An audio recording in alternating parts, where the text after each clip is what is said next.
Hello दोस्तों, नमस्ते। मेरे नए ब्लॉग में आप सभी का स्वागत है। तो हमारा ब्लॉग जहाँ से ख़त्म हुआ था मैं वहीं से स्टार्ट कर रही हूँ। तो आप सबने देखा मैं बहुत ज़्यादा थकी हुई थी। मैं घर पर उसी वक्त आई थी कि अचानक से बहुत सारे मेहमान आ गए थे, तो उनके लिए खाना पानी भी बनाना पड़ा। हमारे घर की हालत इस समय बहुत ज़्यादा ख़राब है। मैं बहुत थकी हुई थी, फिर भी हमने सारा काम किया और मैं थोड़ी देर के लिए आराम करने लगी थी। अब शाम के 6 बज रहे और मैं उठ गई हूँ। पर अभी मैं आपको दिखाती हूँ कि हमारे घर की हालत कैसी है, कैसा हमारा घर हो गया। सब सारा सामान इधर उधर बिखरा पड़ा हुआ है। बहुत ज़्यादा गंदा घर है और बच्चे परेशान किए हैं कि इधर पड़ा है तो उधर पड़ा है। अभी मैं आप लोगों को दिखाती हूँ। उससे पहले मैं बच्चों को देख लेती हूँ, उनको समझा देती हूँ, देखते हैं इनको क्या चाहिए। हमारे दोनों बच्चे इधर उधर लौट रहे हैं, मैं इनको देख लेती हूँ। पहले इनकी समस्या सुलझा देती हूँ क्योंकि हमें पता है इनको क्या चाहिए। इनको मिठाई चाहिए, लड्डू चाहिए। ये मिठाई वो लोग लेके आए थे, जो मेहमान आए थे। हमें खोलने का बिल्कुल भी समय नहीं मिला, उसी तरह रखी है। लेकिन बच्चे देख गए तो परेशान कर रहे हैं। हमसे बहुत देर से कह रहे थे मम्मी दो, पर मैं आराम कर रही थी, हमें नींद लग रही, तो हमने अभी कहा थोड़ी देर रुके रहो।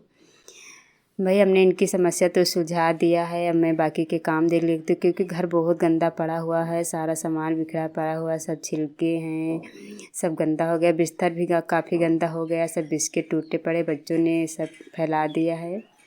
सबसे पहले मैं किचन से सफाई करती हूँ क्योंकि किचन भी हमारा बहुत गंदा है। मैं सारे बर्तन खाली करके धो डरती हूँ।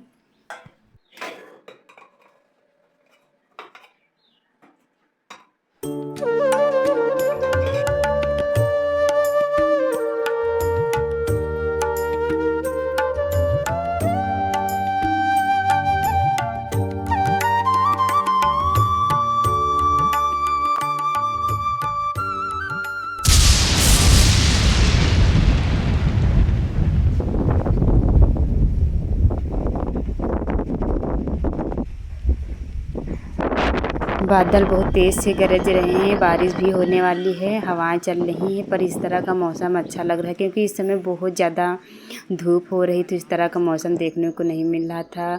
ठंडी ठंडी हवाएं चल रही हैं, गर्मी काफ़ी पड़ रही, तो बहुत ही अच्छा मौसम लग रहा है, बहुत ही प्यारा है।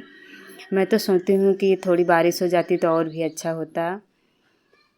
जैसे हमने बच्चों को जब से मिठाई दे दी और आराम से खेल रहे हैं, उनके पास अब कोई दिक्कत नहीं है।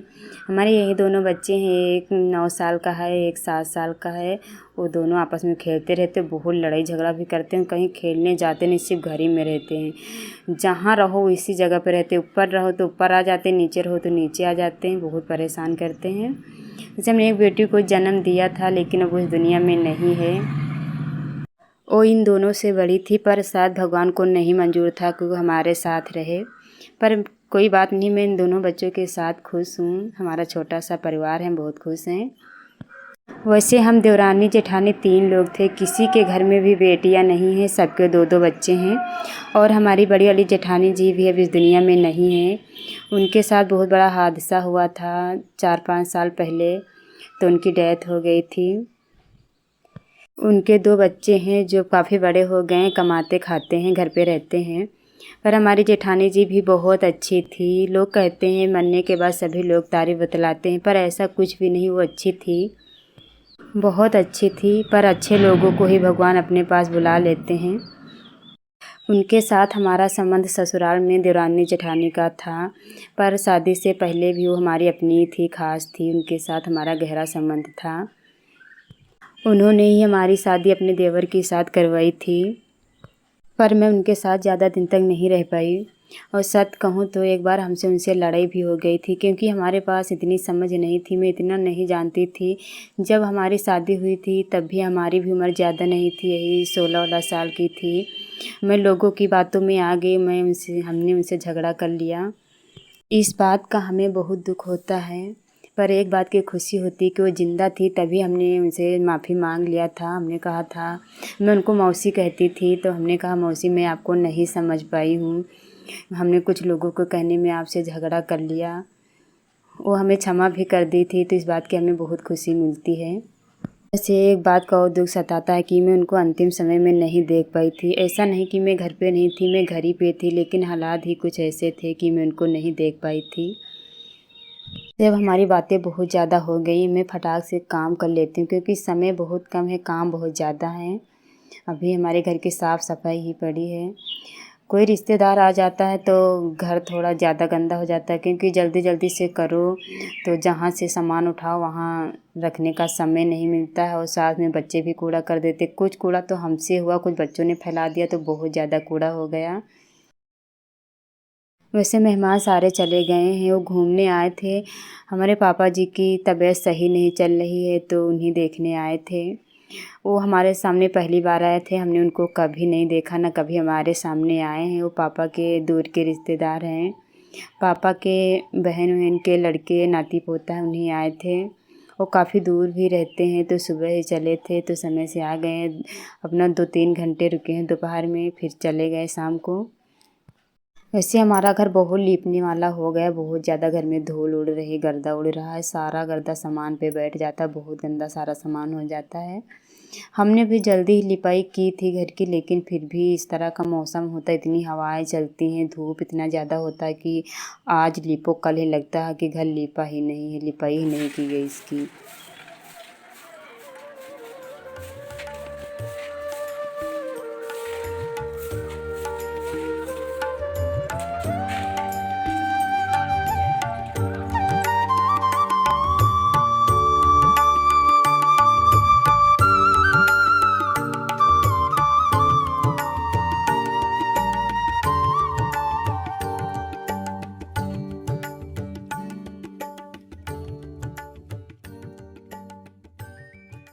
वैसे हमने घर में झाड़ू लगा के घर को साफ़ कर दिया। मैं किचन की साफ़ सफाई कर लेती हूँ, क्योंकि अब हमें शाम को खाना भी नहीं बनाना है हमने, और शाम हो ही गई है। हमने अभी देर से खाना बनाया था तो खाना रखा है, तो अब खाना नहीं बनाना पड़ेगा, जो जिसको भूख लगेगी थोड़ा थोड़ा वहीं खा लेंगे। मैं किचन साफ़ करके फटाक से बर्तन धो लेती हूँ, क्योंकि हमारे स्टैंड में एक भी बर्तन नहीं कि कोई गिलास में पानी पी लो। बच्चे दोपहर में हमको इतना परेशान किए कि मम्मी स्टैंड में एक भी बर्तन नहीं पानी पीने के लिए। सारा स्टैंड खाली पड़ा हुआ है, बस जो ज़रूरत नहीं वही बर्तन है। तो हमने भाई घर को साफ़ कर दिया है। फिर मैं अद्धे बर्तन धुल लेती हूँ, और कप भी अभी चाय के पड़े हुए तो इनको भी मैं धुल के साफ़ करके रख देती हूँ, क्योंकि बहुत जल्दी टूट जाते हैं। मैं उस दिन निकाली थी, एक कप हमसे टूट गया था।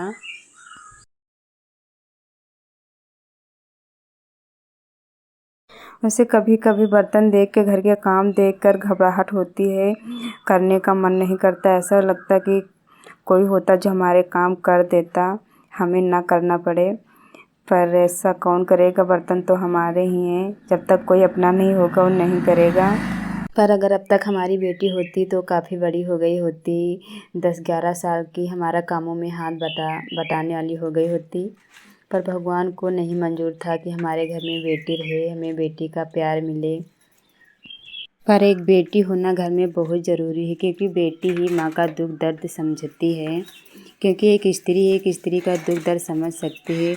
यहाँ तो घर में किसी से कुछ कहो तो कहते हैं क्या तुम ही दुनिया में अकेली हो, सब लोग काम करते हैं, सभी को ऐसा करना पड़ता है। लेकिन हम मानते हैं सभी को करना पड़ता है, लेकिन सबका मन कभी कभी न करता होगा कि 1-2 दिन के लिए आराम मिल जाता तो ज़्यादा अच्छा होता। घर में काम कर करते ऊब जाओ तो मन करता है कहीं घूमने चले जाएँ 2 दिन के लिए, थोड़ा काम से फुर्सत मिल जाए, थोड़ा मन को शांति मिले, अच्छा लगे।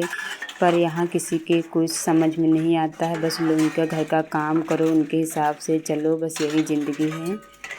और ज़्यादा कुछ कहो तो 4 बातें सुनो। कभी कभी तो इतना जी घबरा जाता काम करते करते, ही मन करता सब छोड़ छाड़ के चले जाएं, कभी घर ही ना आएं। पर ये भी सत्य है, कहीं भाग के जाने से समस्या का हल नहीं होगा, क्योंकि जहाँ भी जाओ काम तो करना ही पड़ेगा। और ऐसे काम हमारी ज़िंदगी का एक हिस्सा भी है, काम बहुत ज़रूरी है करना। पर हमारी तो काम करते करते इतनी आदत बन गई है कि एक दिन अगर काम ना करो तो ऐसा लगता है, यानी बहुत अजीब सा लगता है कि जैसे आज हमने कोई काम ही नहीं किया, जैसे पता नहीं कैसा अजीब सी फीलिंग सी आती है। ऐसा लगता है हमारा सारा दिन बर्बाद हो गया। इससे हमारे बर्तन धुल गए, मैं इनको स्टैंड में लगा देती हूँ। हमारा स्टैंड खाली पड़ा हुआ है, इसमें बर्तन नहीं है, तो वही मैं अपना स्टैंड लगा देती हूँ, क्योंकि बहुत खाली हो जाता है तो बहुत अजीब सा लगता, अच्छा नहीं लगता। मैं बर्तन लगा के बच्चों को देख लेती हूँ, क्योंकि शाम भी बहुत हो गई, 8-8 बज रहा है, काफ़ी शाम हो गई है।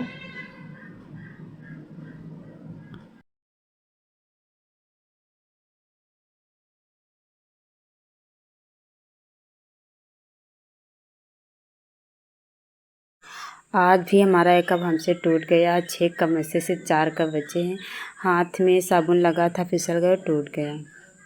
हमारा सारा काम ख़त्म हो गया। अब जाके स्टैंड में बर्तन दिखे हैं।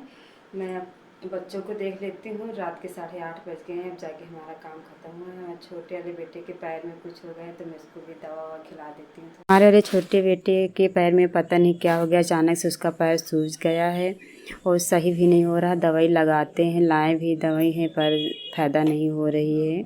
इसमें हम कोई देसी दवाई ही बांधेंगे। इससे हमारे सारे काम ख़त्म हो गए। मैं बच्चों को थोड़ी देर पढ़ा देती हूँ कि स्कूल में उन्हें काम मिला था तो उनसे भी पूरा करवाना है। और जब तक बच्चों को बैठ के ना पढ़ाओ बिल्कुल भी नहीं पढ़ते हैं। कहीं क्या नाटक करते हैं, कहीं भाग जाते हैं, कहीं कहते हैं हमें सोना है, तो इसलिए बैठ के पढ़ाना पड़ता है। अपने हाथ से तो कभी भी नहीं पढ़ते हैं। जब तक उन्हें कस के डांटो ना, कुछ कहो ना, पढ़ने नहीं बैठते।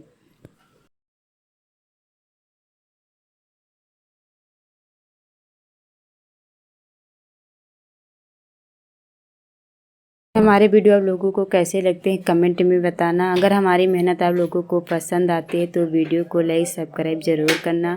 आप सभी का बहुत बहुत धन्यवाद।